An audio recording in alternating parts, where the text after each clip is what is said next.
Business and Leisure, your weekly window to the world of business and guide to the good life.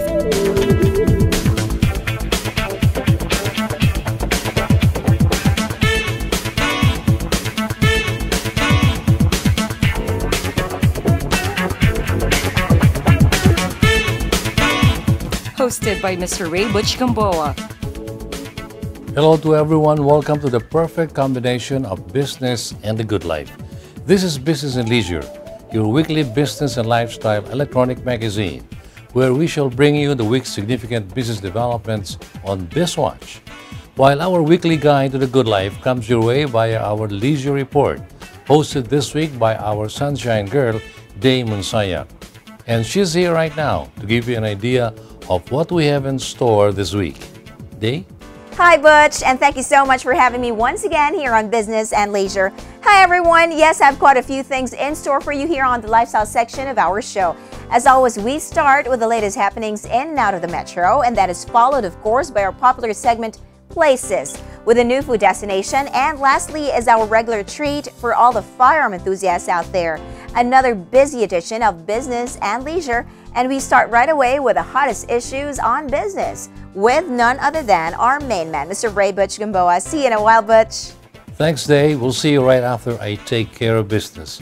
Before we give you our presentation this week, we shall first pause for a short break, after which it's all business talk on BizWatch. So there I was, standing on top of the world. But then I asked myself, what lies beyond success? I wanted to give back, be a force of change.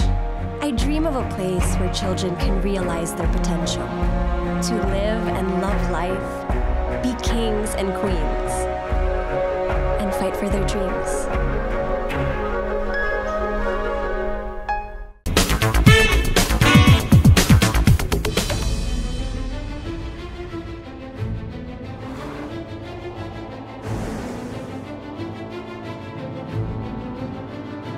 See the horizon as a starting point.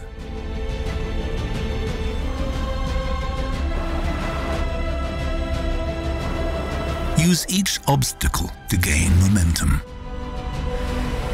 Make the unknown routine. Continue where all others stop.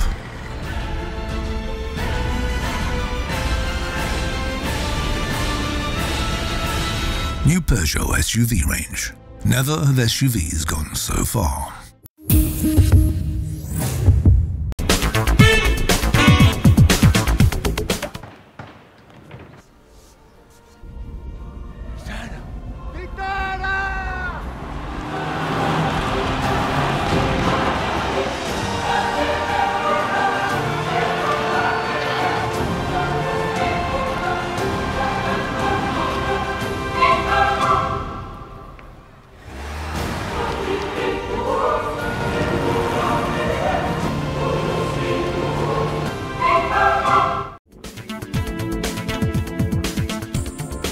Welcome back to Business and Leisure, and we now start talking serious business on BizWatch, our business section.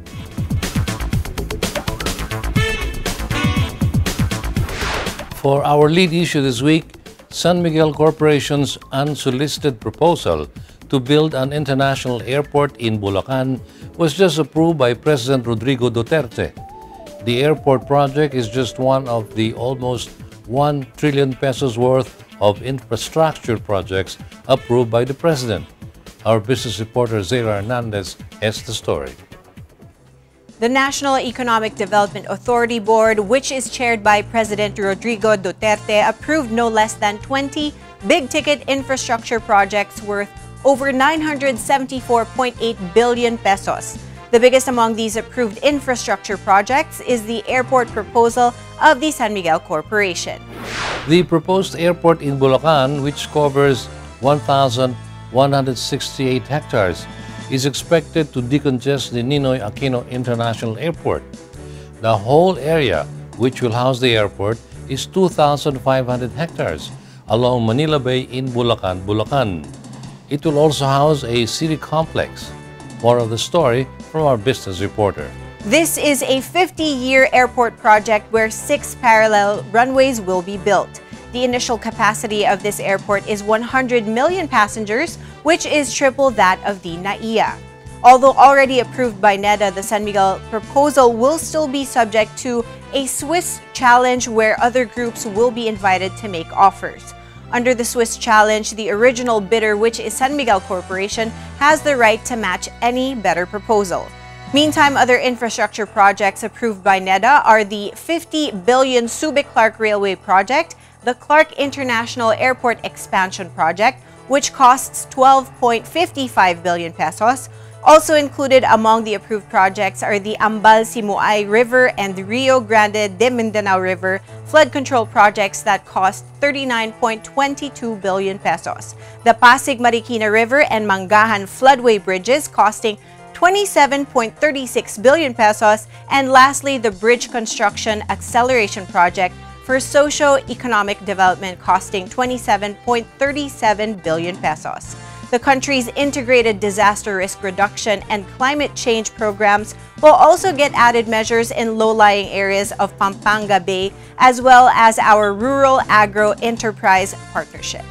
The Davao Food Complex project worth 1.02 billion pesos and the restructuring of the Integrated Natural Resources and Environment Management project worth 7.2 billion pesos, the Integrated Marine Enterprise Monitoring System, and the new Centennial Water Source Kaliwa Dam project worth 14.32 billion pesos round up the approved infrastructure projects recently approved by the NEDA board.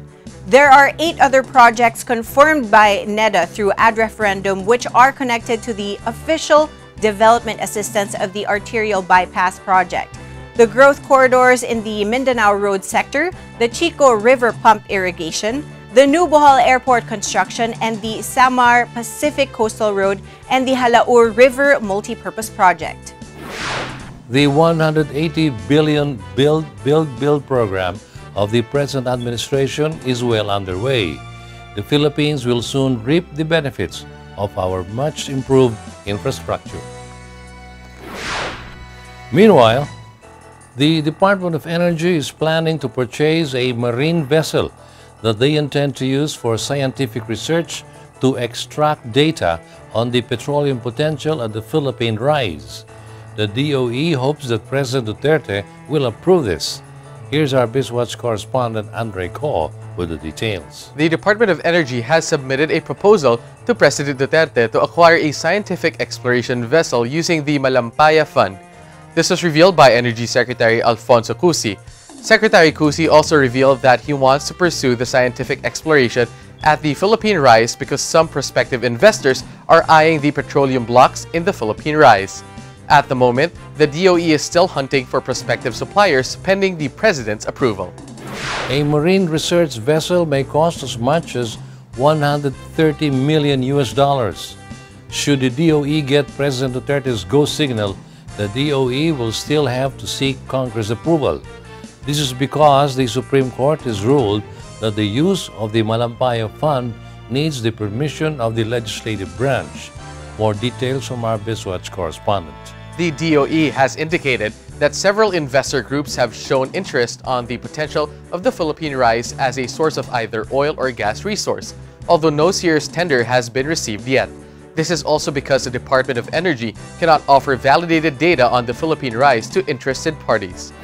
Even when the DOE acquired a research vessel, the agency is confident that it can get proposals on prospective petroleum service areas at the Philippine Rise.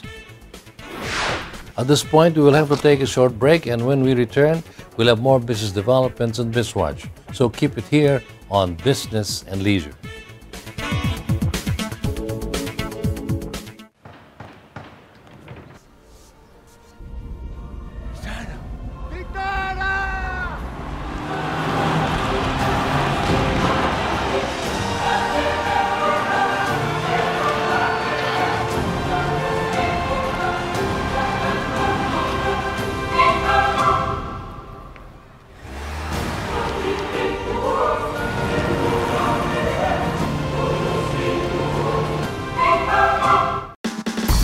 Motoring Today is now on the web. Watch this episode or other past episodes of the country's longest running motoring program any time of the day by logging on to our website, motoringtoday.ph.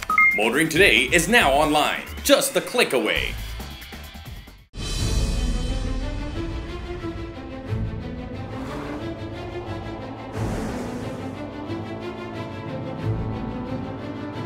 See the horizon as a starting point.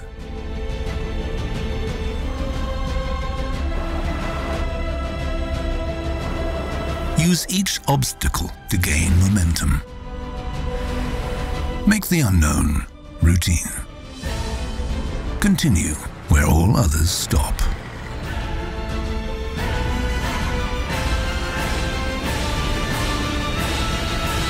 New Peugeot SUV range. Never have SUVs gone so far.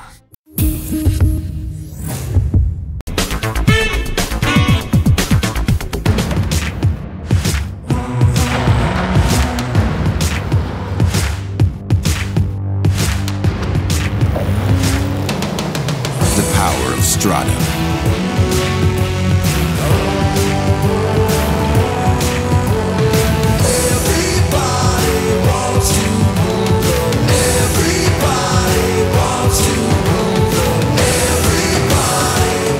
It's your sport truck.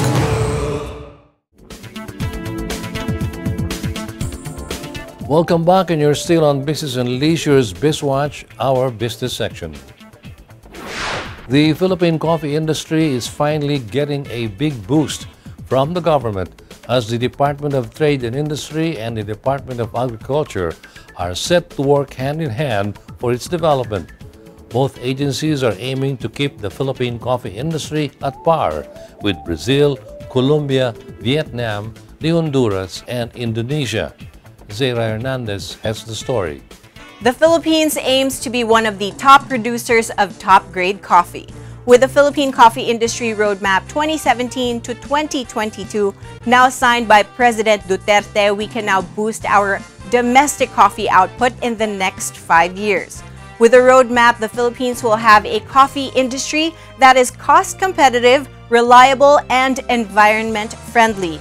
It will also be aligned with global quality standards and will provide sustainable benefits to farmers, processors, traders, and exporters as well.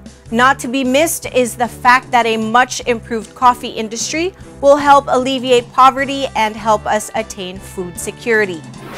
There is such a thing as the so-called bean belt in the equatorial zone where coffee is grown. The Philippines lies within the so-called bean belt. Because of its favorable and advantageous location, we produce 4 varieties of coffee. These are Robusta, Arabica, Excelsa, and Liberica. More of the story with our BizWatch correspondent. At present, the Philippines is producing 37,000 metric tons of coffee a year. With the new coffee roadmap, we can produce as much as 214,626 metric tons by the year 2022, raising our self-sufficiency level from the present 41.6% to 161%. The roadmap prescribes the need of 213,788 hectares of land planted to coffee across the land. The aim is to raise the present yield of 0.33 ton per hectare to as much as 1 ton per hectare. At the helm of the implementation of the roadmap is the Philippine Coffee Council. There is a big gap between our coffee demand and our own production. Vietnam is now the highest exporter of coffee green beans to the Philippines. The Philippines is the 5th highest coffee consumer behind the European Union, the US, Brazil, and Japan. We are also the 4th highest exporter and the top importer of soluble coffee, with imports amounting to 12 billion pesos. And now for our 4th and final issue this week. Some Swedish companies have expressed interest in setting up a bus rapid system and improving security in the Philippine airports. This was part of the recent meeting between Finance Secretary Carlos Dominguez III and Swedish Ambassador to the Philippines, Harald Fries. Andre Ko has the details. The Volvo Group of Sweden and Saab have expressed interest to share their expertise to the government. The Volvo Group manufactures trucks, buses, construction equipment, and industrial engines and can help set up a bus rapid system. The Saab Group, on the other hand, specializes in defense and security systems, which we can use to beef up security in our local airports. Sweden has been in close contact with Transportation Secretary Art Tugade to come up with sustainable solutions to our transportation problems. This includes the provision of passenger buses on EDSA to alleviate the woes of commuters riding the Metro Rail Transit Line 3 or MRT3 system. The rest of the details from our business reporter. The Swedish ambassador was quoted as telling Secretary Tugade they're interested to build an efficient line on EDSA by integrating rail, buses, and other means of transport to have a complete transport system throughout Metro Manila. Sweden can also help by providing engineering solutions and extensive planning on the road and rail networks to ensure seamless travel to and from the airport site. In the meeting between Finance Secretary Dominguez and Swedish delegation, the need to update the Philippines-Sweden Tax Treaty to reflect the global standards on the exchange of information between our countries, e-government, and bilateral trade were also discussed. It is interesting to know that the first store of Swedish furniture retailer IKEA is soon going to open. This is anticipated by many Filipinos, and it will also, of course, generate hundreds of jobs for our countrymen. And with that, we end this week's edition of BizWatch.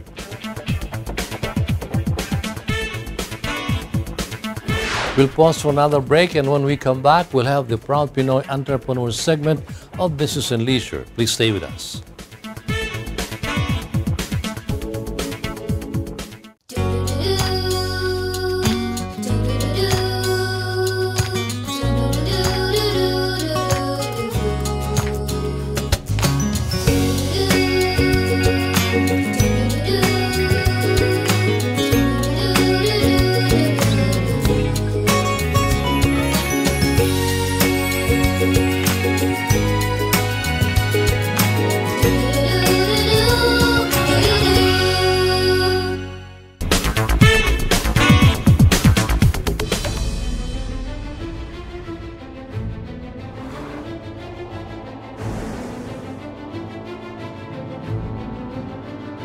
See the horizon as a starting point.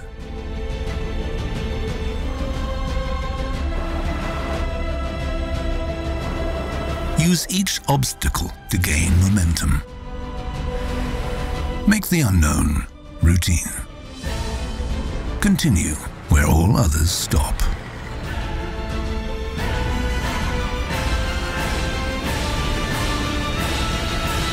New Peugeot SUV range.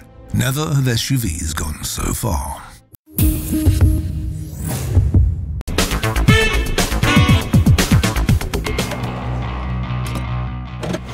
These are the Fuel Masters. Every time they're on the court, it's high performance.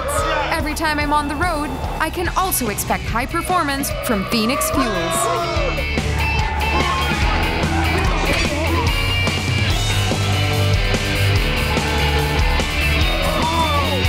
We made it! The next generation Phoenix Fuels, now with Pulse technology, delivers enhanced power and acceleration to make every trip come alive.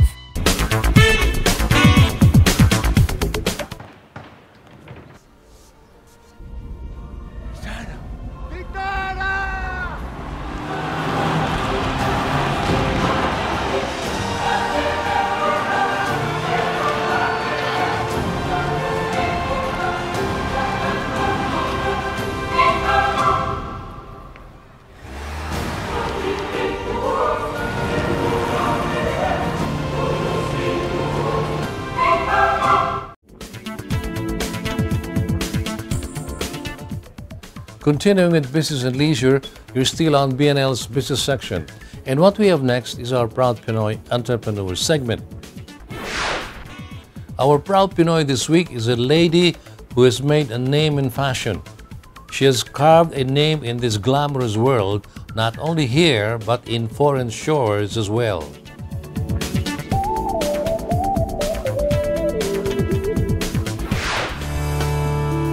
If you were already fashion conscious in the 70s or 80s, the name Lulu Tan Gan would definitely ring a loud bell. Miss Tangan was the name to reckon with when it came to knitwear, which was very popular for decades, and her name is synonymous with it. Many people, though, do not know what the difference between the art of knitting and weaving and even crocheting is.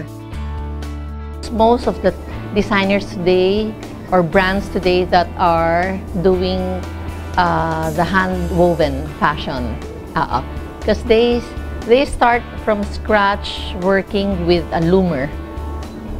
With a weaver. We start from scratch working with a knitter.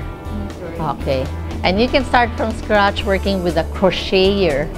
See, so all of these are crafts that we make it into a fabric and a garment. We shape it in the fabric. Yes, it's all handmade, yeah.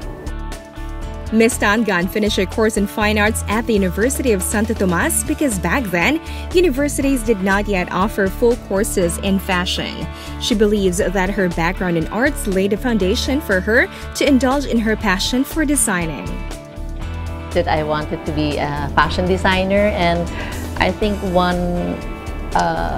the end of the term was, I think, the end of March or April, but early March, I already applied for a job. She applied at the SM, which back then was only just a department store, not the mall that it is today. It was Tessie Coson, our billionaire today, who actually interviewed me. Yes, and I asked for a fashion designer job, but there was no opening because there were already other designers there that time, Cesar Gaupo, Jean Goldborn, yeah. So my first year, they put me as a shoe designer. Yes, I wouldn't say a designer yet, but you know, you sort of intern, you actually are learning from what they're doing, yeah. And then on the second year, I was offered the position to be a buyer, yeah. For the Boutique Square. This was in the 70s, and from a shoe designer, Miss Tangan was promoted to become a buyer for the store. But since designing has always been her passion, the management allowed her to go back to designing. So then I was focusing in knitwear because that time I was doing my buying job at the same time. So I said, I think I'll focus either on lingerie or knitwear. Then I chose knitwear because I thought, wow, I can make my own tela. In the mid-80s, a Japanese buyer fell in love with her knitwear and got interested in the fact that she could make her own fabrics at home with her own loom. After my work, I would come home like 6, 7 o'clock and I'd work until midnight. That also defines Miss Tangan's work ethics, discipline, and passion. It wasn't probably work for me when it's something that you enjoy. Yeah. So it's very important you have to find something that you totally enjoy. She never stopped learning along the way and opened herself to boundless opportunities. And then came SITEM, back when Mina Gabor was at the helm and the DTI Minister Roberto Ongpin had the brainchild of promoting the Filipino brand. She joined SITEM and took part in the trade fairs held at the fashion capitals of Paris, London, and Milan. So those are the fashion fairs we were attending since 1983. Tagal na. And it was called Pret-a-Porter at the Port de Versailles. Now they called it, I think they called it Next. Miss Tangan worked with a knit company that was exporting and saw the opportunity to export her knitwear to Europe, not just to Japan. Then she eventually tied up with a French lady who was a regular participant in the fashion fairs abroad. And that too kept her busy as she kept her production staff on their toes with non-stop work. When I had export overruns, I had friends who came to the house to buy, and I think Mrs. Coson heard that, SCC, and she said, oh, you're making export pala. Why don't you? Oh, you can do business na pala, why don't you sell to SM? She was given a space in the Boutique Square at SM, and that was her very own first store, or at least her first concessionaire space. I specialize in coordinates because my market was meant to be for career women. So you have a choice of mix matching. And then she discovered a new love, which is working with indigenous materials like piña. My advocacy 10 years ago, or even earlier, I really wanted to do everything Filipino if possible, because I've started already with Filipino labor. I did exports before, but I realized that we've not known, your generation do not know much about our indigenous materials, because we're very Western in our clothing, right? Which is actually very practical. Even me, myself, I've worn Western clothing myself, but our indigenous materials are not so easy to handle. That's the first thing. It was not also projected in a friendly way, wherein we know it more as formal wear and we know it more as barong, right? So it's very structured. It's for the hotel. It's very for cold places. I mean, cooler environment. Yes. So it does not give you. It doesn't give you an idea about it, that it's possible to be relevant. Because she is a ready-to-wear designer, having designed knitwear for the longest time, she had to think of how to mix piña with needed materials. Two very different fabrics. Knits are thick, while piña is fragile and delicate.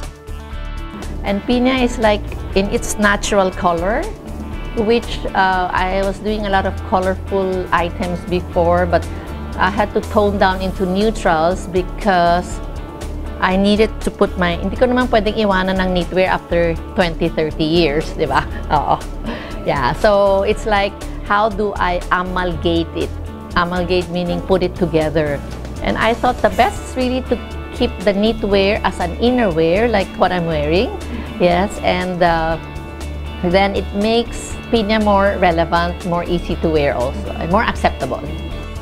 She has kind words for today's young group of designers who are media savvy, but acknowledges that her generation of designers are altogether a different breed.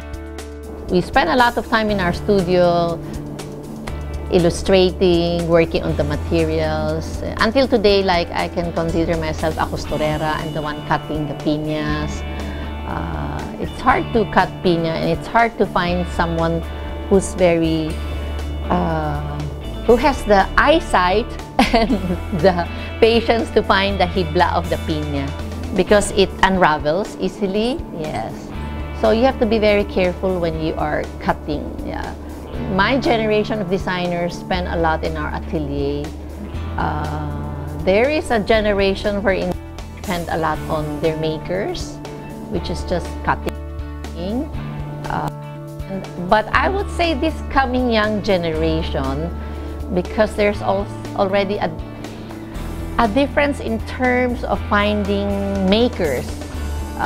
They're learning how to do everything themselves. And now I'm also involved with the fashion and design merchandising program in Benil, being the program consultant. There is also the marketing aspect, a vital one in any field. She had to learn it. But the fact that she has survived for so many decades speaks well for this lady designer. She will never sacrifice quality for anything. It's the quality for me that counts, and it bothers me when a customer comes to me and tells me that, may butas, you know, I fix it right away, and we don't charge for that. She is happy to note, though, that there is a growing movement to look inwards and not too far away countries, as many are now retailing local brands and promoting the use of indigenous materials. I feel that we can be the fashion capital because we have the creatives here, and we should not be exporting our creatives. That's a no-no. So I would say that our designers or students should actually should be working with our local manufacturers. And I think most important are, I would say, what do you call this? There are a lot of venture capitalists who are looking for businesses. You should get into local fashion. Hello, where are you? She is calling our Department of Trade and Industry to spearhead this so we can finally have what we call a Philippine fashion industry.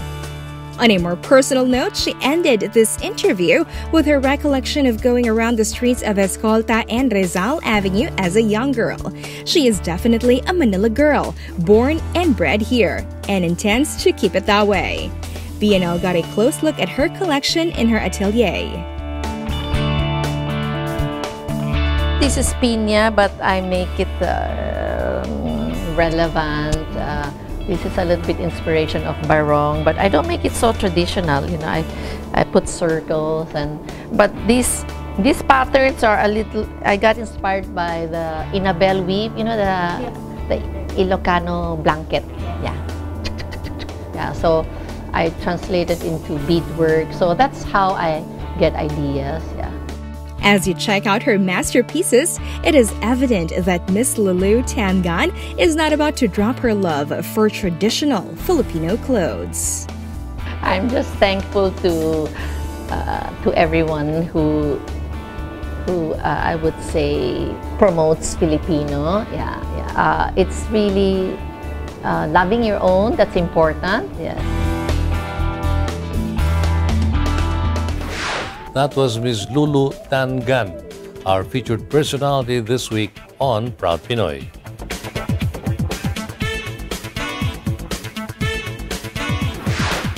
Our lifestyle section is coming up next with our sunshine girl, Dame Monsoya. Don't go anywhere.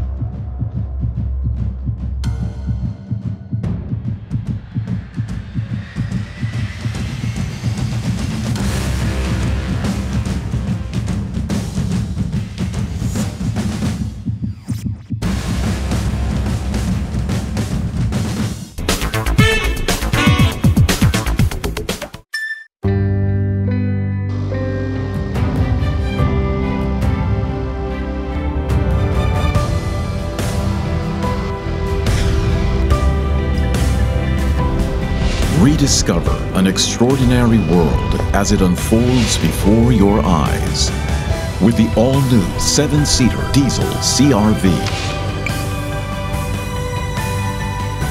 See the extraordinary.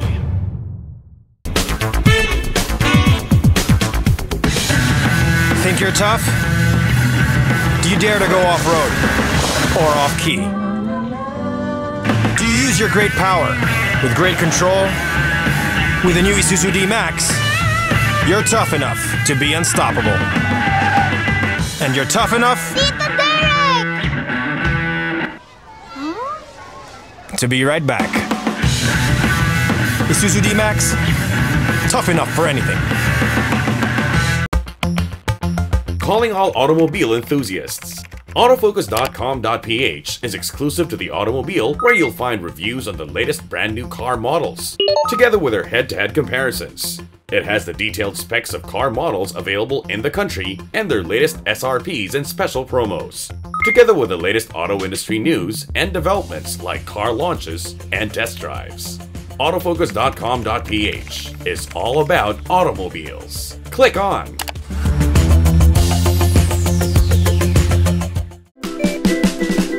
The original or Lapids Chicharon has over 40 years experience manufacturing high-grade and crispy chicharon nationwide and worldwide. They also serve the best tasting barbecue in town. Our Lapids Chicharon and Barbecue. Laging bagong luto.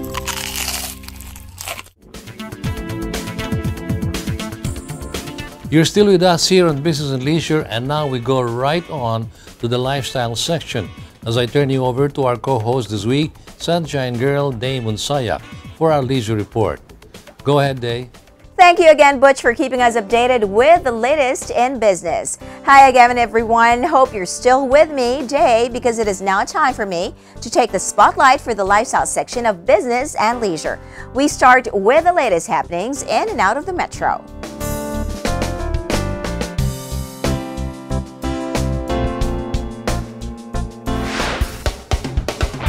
Toyota Motor Philippines launched their entry to the MPV segment in an event held at the Okada, Manila. The company officially unveiled the new Toyota Rush. The Toyota Rush is an entry SUV for Toyota. It's our very first entry SUV model. And this is meant for people who are usually in a routine and want to have a breakaway from their everyday, and they want to pursue a particular active lifestyle. This is the perfect model that can suit that lifestyle. It has the highest ground clearance in its segment with 220 millimeters above its ground, and of course in terms of safety features, it has 6 standardized SRS airbags.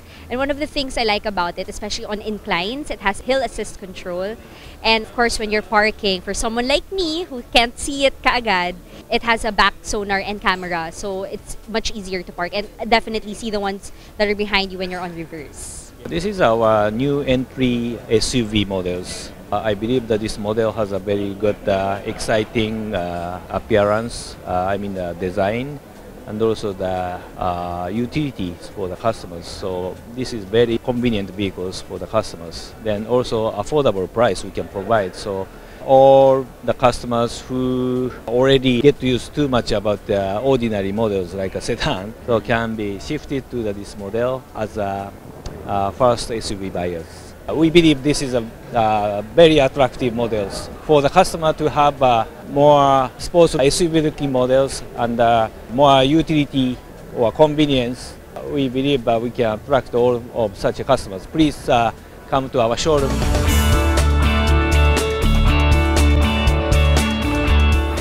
We'll bring you more parties and events exclusively here on Lifestyle Chronicles.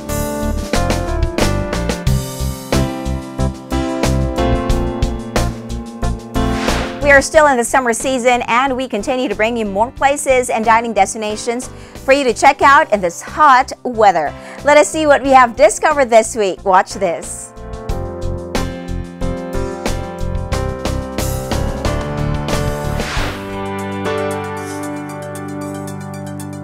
Jessie Rawasa is a very young owner and proprietor of Persephone, a seasonal kitchen in Jupiter Street in Makati City. Before opening her own restaurant, Jessie was into photography, food styling, restaurant marketing, and even worked in a restaurant's hot kitchen. She learned everything she needed to learn before she took her first big step as a restaurateur. And now that I'm finally here, it's like I'm very grateful that I was able to do a lot of different things. You know, so it doesn't necessarily make the work easier, but at least I'm a bit more prepared. Jessie loved cooking even as a young child and remembers spending time in the kitchen whenever they had dinner guests. Made me feel like, you know, I felt like this is my calling, my passion, ganun. So here she is now with a restaurant that she can call her very own, a restaurant with a strange name that most of us have not heard of. Persephone is a seasonal kitchen, and the way that we structure our service, our menu, is that we're constantly changing, we're constantly evolving. What I noticed about the Filipino food scene right now is that sometimes trends tend to stay stagnant or they tend to change really often. So one minute you can the market likes this thing, the next moment the market likes something else. And I wanted to be able to see how I could evolve with that. You know, having this opportunity to be able to change the menu and to get experimental as often as I can allows me to, or allows the restaurant to grow in a way that is, you know, fun, exciting, colorful, vibrant, and yeah, that's basically what Persephone is. Persephone is a Greek goddess, and Jessie has her own reasons why she chose the name. And I think that ties in really well with the name Persephone, the Greek goddess, because she's both the goddess of spring, goddess of the underworld, and she's basically, or well, the myth talks about how she's basically the reason why seasons change, right? So half the year it's springtime, summer, and the other half is fall and winter. Here at Persephone, guests come not knowing what new thing to expect, and that is what Jessie wants. Originally, my target market was the titas of Manila, mostly because I feel that my taste or at least the restaurant's taste really complements that of a tita of Manila. You know, they're always looking for new places to have brunch or new places to hang out, enjoy like a small cocktail or try out new food. And thankfully, based on what we've been getting so far, there have been a lot of women that have been passing by, and they really appreciate the ambiance, they appreciate the food. I think that the ambiance works really well for a date space or for somewhere to throw a bridal shower, and I believe that because we're very homey in our approach, people tend to feel comfortable naman talaga. The restaurant's interiors are a pleasant sight to behold. She worked with the interior design group who helped conceptualize how to lay out the space.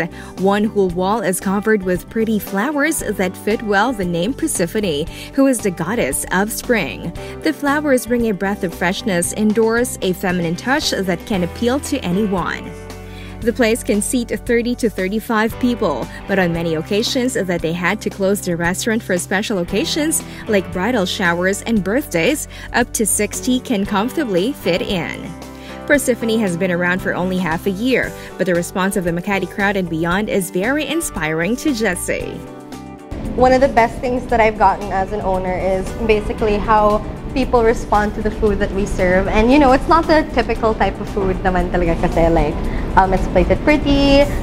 We try our best to make, you know, comfort food elevated to a point where it still stays comfortable, but we add like notes of interesting into the mix.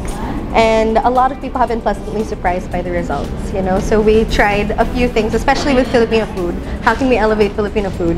And the reception has been great so far, because everyone says that, oh, I love the recipe, or I love the taste, or like I never expected that you could pair this with this. She changes her menu 3 to 4 times a year, but thoughtfully retains the best sellers. What they could look forward to naman talaga when they come here is, one, our fish balls, because that's been on the menu ever since. I don't have the heart to take it off the menu because I personally also still love it, right? And basically what we try to do is elevate, you know, street food fish balls. You know, instead of having it deep fried in oil the whole day, we do it fresh.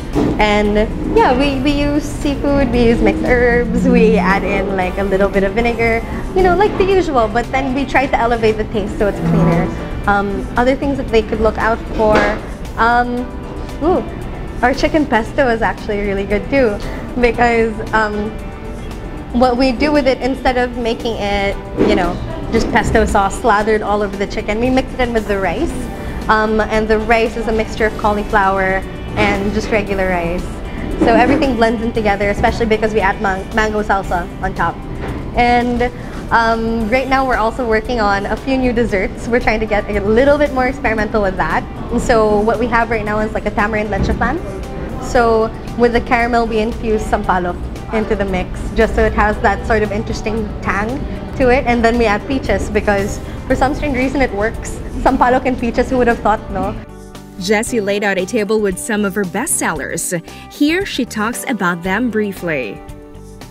So over here we have a few of our best sellers here at Persephone. So let's start with this dish first. Here we have the scallops and corn, and it's basically scallops on a bed of corn puree, and we also add some torched shallots, some cherry tomatoes, and chorizo on top. And over here we have our chicken pesto.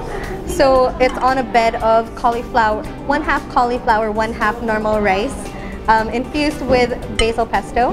On top you have grilled chicken and then some mango salsa on top. And yes, those flowers can be eaten. So masarap siya, promise. Over here we have one of our newer items on the menu that's actually selling really well. We have our fried pork belly with tamarind juice. And over here, if you're wondering what the discs are, they're basically our kind of funny take on hash browns. So instead of making them hash browns na thick, we made them into discs, so you have that extra layer of crunch whenever you get a piece of the pork belly. And lastly, over here we have our fruit pavlova. So a pavlova is kind of like a meringue, but what you get in the texture is that it's a little bit more spongy, kind of like a marshmallow, but on the outside it's all cookie.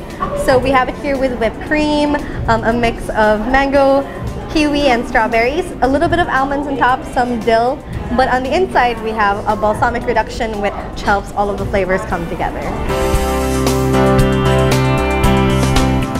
That is already one satisfying meal right there. But then again, since Persephone is a seasonal kitchen, there will be other choices that you may discover when you walk through that door.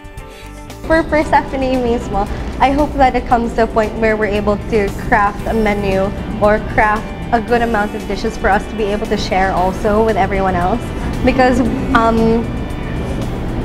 I really believe that cooking should be accessible to everyone. I mean, I didn't go to culinary school. I started out just trying things or experimenting with things in the kitchen.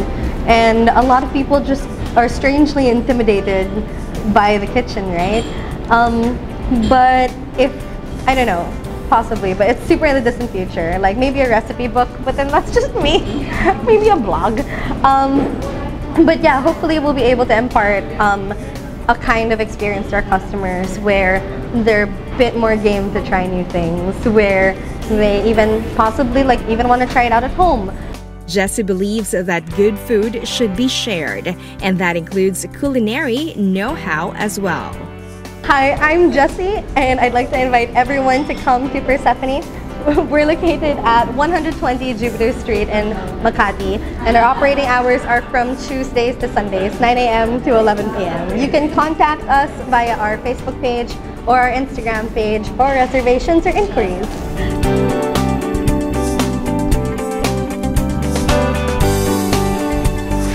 More exciting and interesting dining destinations coming your way only here on Places.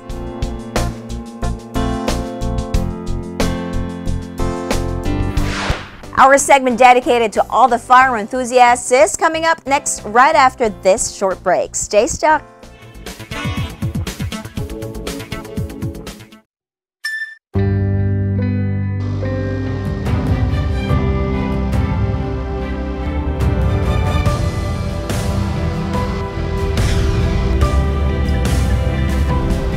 Rediscover an extraordinary world as it unfolds before your eyes with the all-new 7-seater diesel CR-V. See the extraordinary.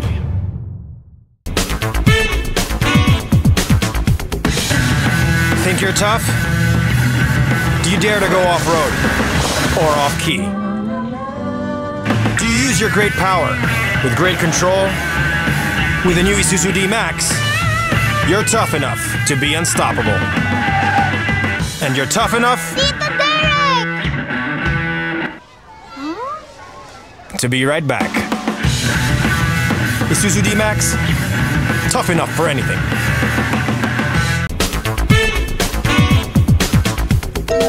When you sweat to be sweet and you clean car seat, it's love.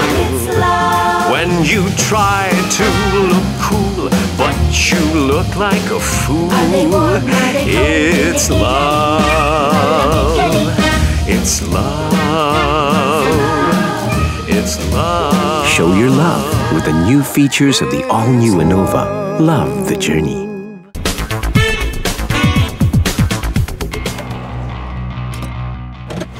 These are the Fuel Masters. Every time they're on the court, it's high performance.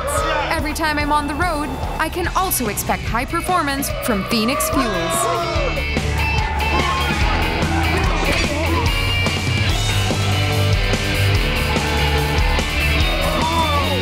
We made it! The next generation Phoenix Fuels, now with Pulse technology, delivers enhanced power and acceleration to make every trip come alive. Welcome back, and yes, you're still with me, Day, here on Business and Leisure. Here now is Sports Shoot. Sports Shoot is brought to you by Rock Island Armory, manufactured by Armscor Global Defense Incorporated.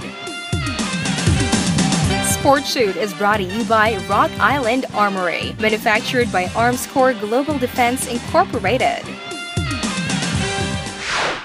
Welcome to Sports Shoot. This is a leisure segment for the gun enthusiast. This week, our featured handgun is the Ruger LCP-2, a sequel to the original Ruger LCP that came out in 2008, a compact, flat, lightweight, and reliable pistol. The Ruger LCP-2 is a striker-fired semi-automatic. It is a 380 ACP pistol that has a capacity of 6+1 rounds. The barrel measures 2.75 inches, but its overall length is 5.17. The Ruger LCP-2 has a height of 3.71 inches and it weighs 10.6 ounces. The gun is finished in black nitride steel with a black polymer frame. It is fixed serrated or blade notch for sights. The trigger was tested at 5 pounds 8 ounce and it retails in the US for $350. On the range, according to the experts, the gun feels light, but also feels like a crisp single-action trigger. The Ruger LCP-2, however, does not have wrist strike capability. In a very rare chance that one round fails to go off, the shooter has to work the slide to recock the gun. The pistol's small size also makes it hard to control the recoil. It also does not have a hold-open mechanism, which makes the shooter unaware that the gun is already empty. The LCP-2 also has to be carried with an LCP-2 magazine if one wants to hold 7 rounds. Overall, for its diminutive size, this ultra-compact pistol consumed all the ammunition without fail. It is perfect as a concealed carry because it can fit just about anywhere you want to carry it. That was the Ruger LCP-2, our featured handgun for this week's Sports Shoot. And that's Sports Shoot, Business and Leisure segment for the gun enthusiasts. Sports Shoot is brought to you by Rock Island Armory, manufactured by Armscore Global Defense Incorporated. Sports Shoot is brought to you by Rock Island Armory, manufactured by Armscore Global Defense Incorporated. I'm sure there are firearm enthusiasts out there who are pleased to watch our featured firearm. Well, time flies fast when you're having fun, as they say, as I bid you again goodbye for now. Thank you so much for staying with us this week, and catch us again next time for more informative and exciting features for all of you. See you again next time, and back to you, Butch. Thanks, Dave, for another interesting and engaging edition of the Leisure Report. And with that, we end another episode of Business and Leisure. Thank you for staying with us. Also, don't forget to follow us in our social media accounts. Till the next time, this has been your host, Ray Butch Gamboa. Good business to all and enjoy the good life.